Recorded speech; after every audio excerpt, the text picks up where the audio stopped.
Good evening, my fellow Americans. It was the generation that would never get old. That's right. That's the oldest thing in the White House. The baby boomers. Honey, how can you possibly eat that? The me generation. It is now 30 seconds to zero time.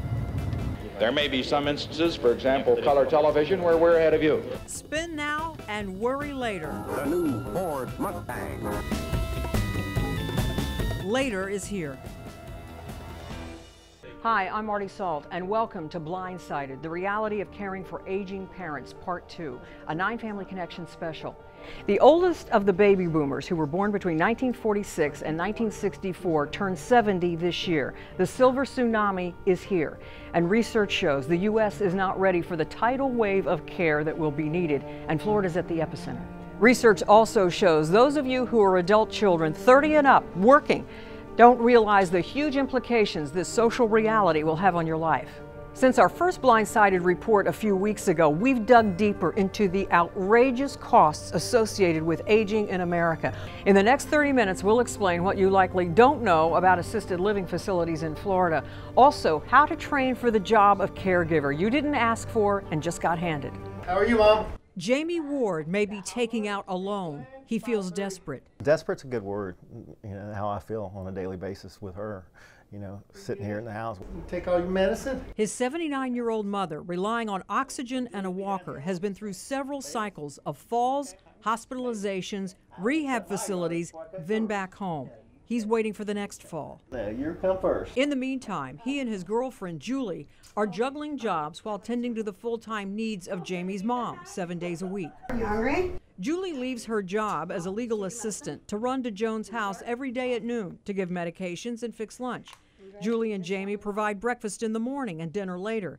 And there are doctor's appointments and other countless needs. It's 24/7, people don't realize it. Jamie's been told his mother shouldn't live alone, but like millions of others, her condition doesn't yet qualify for a nursing home, and she can't afford the monthly cost of assisted living, which is nearly all private pay. Minimum about $3,000 for one that I could see Mom going into. Jamie's situation is similar to that of a significant number of adult children expecting assisted living to be an option, only to find out Medicare does not pay for an ALF, and there's very little money available through Medicaid, the state-funded public assistance program.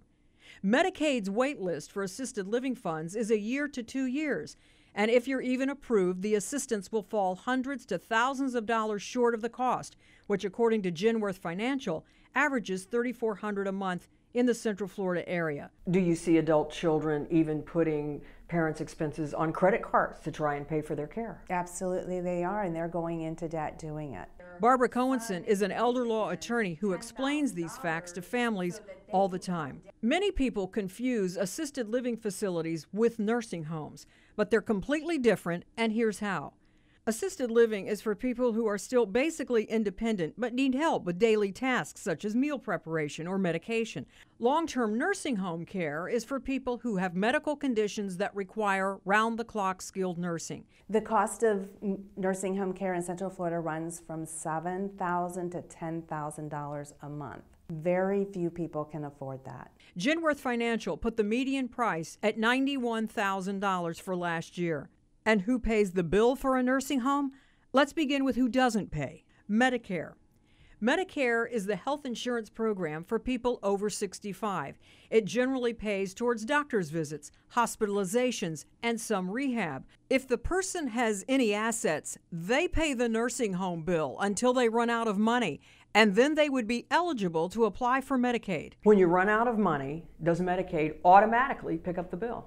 No, when you run out of money, you must apply for Medicaid, and if it's not done correctly, you can be denied. Longtime paralegal Judy Curtis felt confident of her ability to navigate a government bureaucracy. Then she ran up against Medicaid when she applied on behalf of her 93-year-old mother. And in October, I send them all of the information they ask for. Again, the same information I sent the first 2 times. 3 times denied over several months, and with money exhausted, Judy was preparing to raid her own retirement to pay her mom's nursing home bill that was going up by more than $7,000 each month that ticked by. She finally consulted an elder law attorney, and it was approved in 6 weeks. I think it was just a matter of wearing them down and saying, okay, she's entitled to it, quit fooling around, just give it to them. I feel confident that's the case. I really do. But Judy still has no answer for why her 3 applications were denied. One reason an application will be rejected is simply having too much money. At the time of application to Medicaid, the applicant can have no more than $2,000. And if you have $2,001, then you would be denied. If applying for Medicaid, the state will conduct what's called a 5-year look-back to see where your money has gone the previous 5 years. What is and is not considered a red flag may surprise you. If you spent $30,000 on a car. That's okay. That's okay. If you gave a gift to your children of $25,000, that's not okay. Medicaid believes that if you gave away assets in those 5 years, you did it for the sole reason of becoming eligible for Medicaid. But there are legal strategies you can employ to try to protect assets just before you or a loved one would need to apply. Many never imagined they would have to apply. But the best planning usually begins years earlier, can be very complex, and often with the help of an elder law attorney. You know, I'm elderly, but I still like to look good.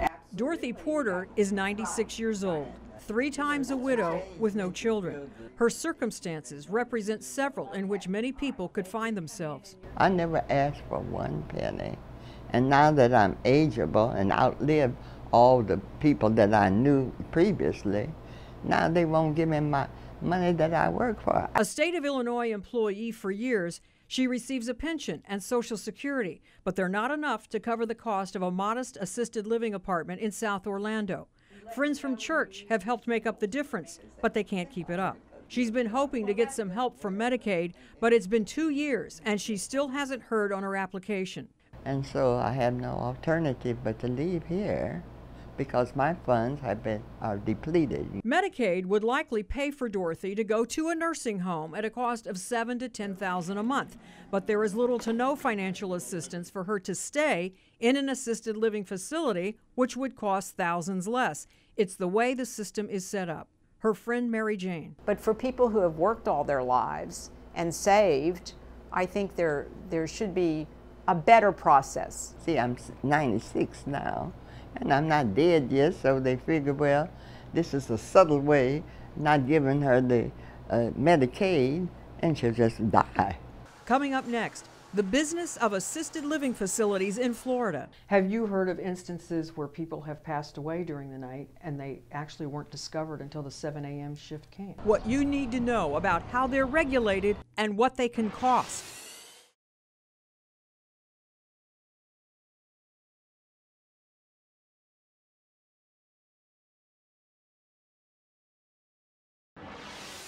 Americans take pride in becoming very knowledgeable before making a major purchase, like buying a new car. The purchases you make for elder care are no exception. You should assume nothing. It's still buyer beware, and you have to become an informed consumer. Assisted living facilities are a relatively new concept. They were first introduced in the early 1980s. Americans were living longer, more women were working outside the home, and families were spreading out. ALFs filled a need to provide help a family couldn't. Elder care manager Gloria Gluskin. They want you to think of it pretty much as your own home. There are several senior living arrangements that fall under the assisted living umbrella, including hundreds of unmarked adult group homes with 4 to 6 residents that blend into Central Florida neighborhoods.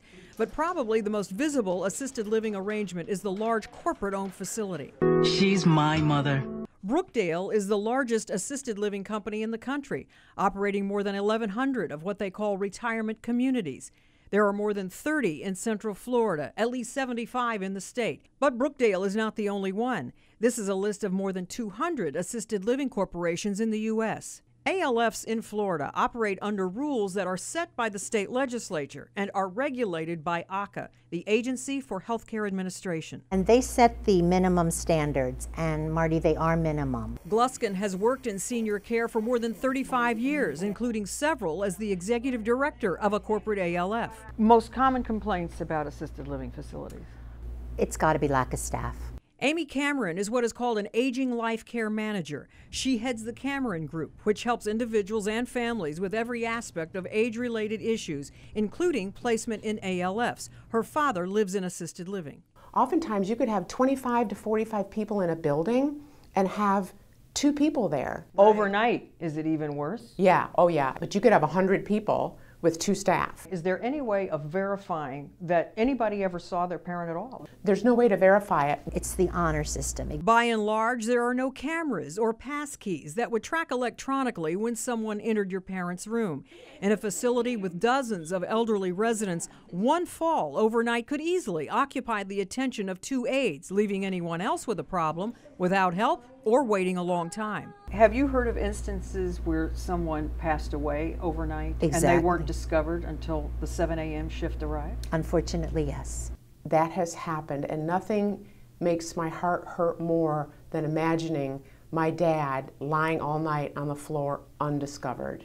Many adult children assume that all the ALF staff working with their parent are licensed medical professionals. In fact, ACA only requires someone to be 18 years old, free of communicable diseases, and pass a background check. But even that's not foolproof. In the last 5 years, ACA found 900 instances of people who had not passed background checks but were still employed. So you don't have to have any kind of training in caregiving, in nursing, or anything? No, because the regulations don't require it. Could you have been flipping burgers last week and working this week? Absolutely. You could even be giving medication. While some facilities choose to maintain higher standards for themselves, tougher regulations would mean increased expenses for most ALFs.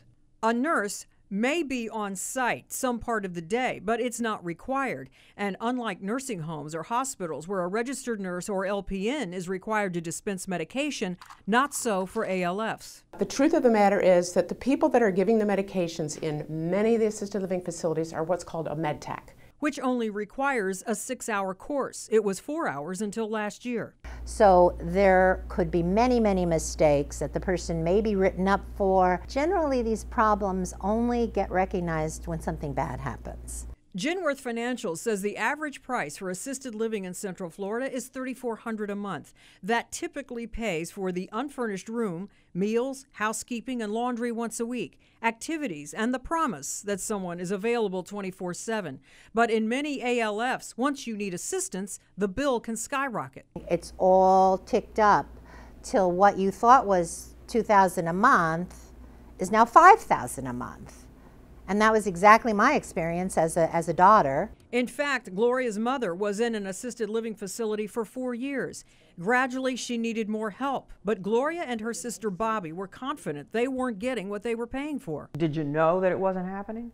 Well, in our situation, my mom did not have any dementia, so she was alert and oriented enough to tell us. They eventually added a private aide several hours a day at a cost of $19 an hour to ensure their mom was getting her blood pressure checked and other help she needed. What had it gone up to that you were spending a month? We were spending over $9,000 a month. For assisted living? Mm-hmm. And the aid. And the aid. And what did it start at 4 years ago? $4,000. Good morning. Hi. Gloria and Bobby, a registered nurse, finally decided to pull their mom out. They moved her to a rental home near Bobby, who quit her career to take care of their mom, who is paying Bobby a salary, but it's still thousands less a month than what they were spending. Here's a long list of extra charges from a local ALF should someone need assistance with medication, dressing, or any number of tasks. There's even a $467 a month charge for needing to be reminded about the direction of their room, for instance. This is sad to me. If you have a memory problem, you're not always going to remember where your room is. That's normal. What are you getting for that? Well, and how would you even know if they did it? So what do these charges mean to you? What do those say to you? Well, price gouging. I don't know another way to say it. We found this recent article about the CEO of Brookdale reporting that the company raised rates aggressively on its in-place residents the first quarter of this year, and that the $1.26 billion revenue for the first quarter beat analysts' expectations by $50 million. Here's a company ad. It is not just hanging a picture. It is conversing, it is being a friend. But that friendship could cost residents $35 and assistance with changing bandages for a wound anywhere from $1,250 to $2,000 extra a month. And that we've got to put the resident first because we're home to them. But in one local ALF that seniors call home, toilet paper is no longer provided. Bring your own or buy it from them. I reached out to Brookdale's corporate offices for an interview, but did not hear back. Do executive directors of assisted living facilities receive incentives for bringing up the bottom line? Yes. Absolutely. If we stay within our budget, I got awards for having 100% occupancy. I have heard anywhere from $14,000 to maybe $25,000 a year. Executive directors are often given latitude on managing their budgets, so not all facilities would charge for toilet paper. The rate you pay for a room can well depend on the timing of your call. If occupancy is low, negotiation can happen. If occupancy is high, no. Just as apartment complexes offer move-in specials, ALFs do as well, like this one, where a $2,000 move-in or community fee is being waived and a portion of the rent reduced for the first few months. We have a crisis here in Florida. Bruce Antone is an Orlando state legislator. What would it take to change regulations? Folks need to call their legislators and demand action. Marty, we have got to tell the politicians, one, we need to beef up these regulations. If you're not watching and you're not questioning, then you're taking a risk. Coming up next. Well, I knew something was wrong. Hearing a diagnosis you didn't expect and what that means for the person who must become the caregiver. And later, celebrating an anniversary and a life.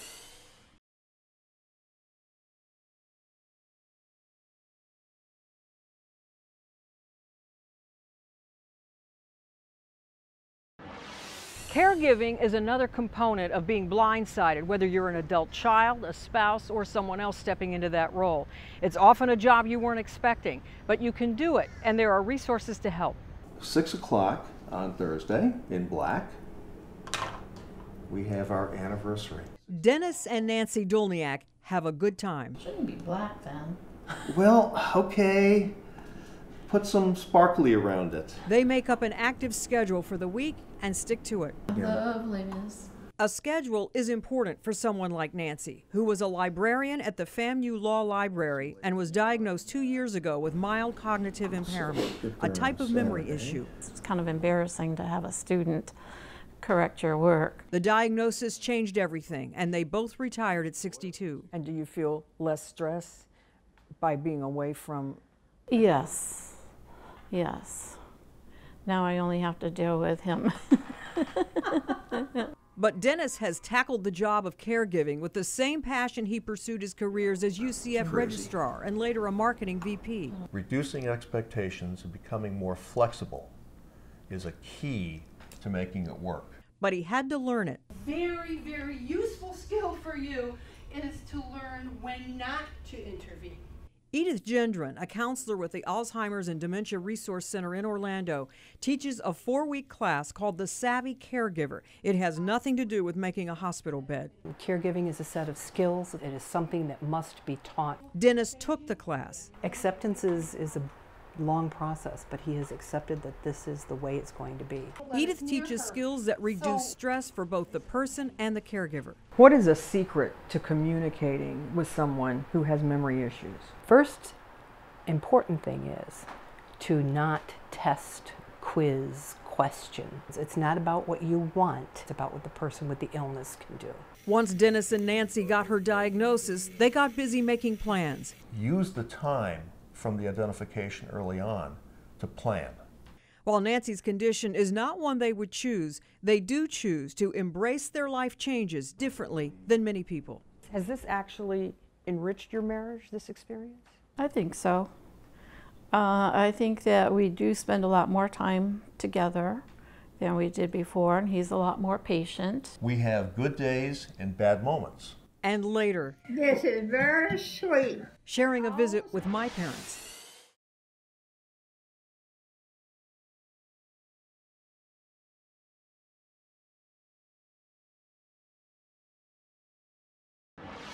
I hope this program has been of help. You'll be able to watch it again, share it with others, and find helpful resources at WFTV.com. The inspiration for this series of reports has been my experience with my own parents. Unfortunately, my family and I lost my dad just a few weeks ago. In fact, it was the same weekend as the Pulse shooting tragedy. My dad was 90, and so we lost one more member of the greatest generation. Here's a look at why he and so many others deserve that recognition. In the fall of 1943, the U.S. was fighting wars in Europe and the Pacific. On the other side of the globe was an 18-year-old high school senior whose world revolved around a life in a small Kentucky town. Even though he was still in school, the Army called him up, and life was about to drastically change for Frank Salt. It was adventure to me. He boarded a Greyhound bus and, like millions of GIs, was headed for parts unknown. What was your job when you were in the Army? Never did really know. He was actually part of the 101st Signal Repair Company. I Googled his unit and found his picture online. He was sent to the Pacific Theater of Operations. The Greatest Generation refers to those Americans who survived the hardships of the Great Depression as children and then served the nation during World War II. They're often credited with preserving the freedom and economic prosperity that's followed since.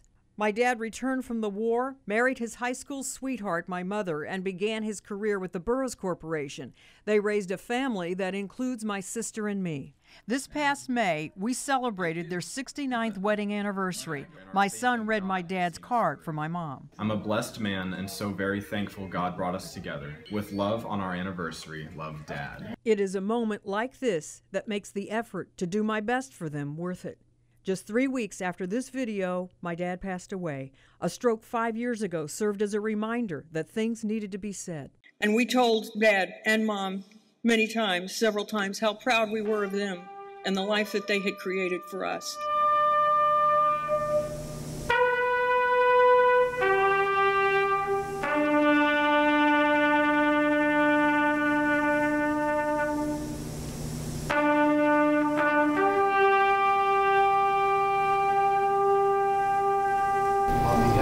United States, the United States Army, and a grateful nation.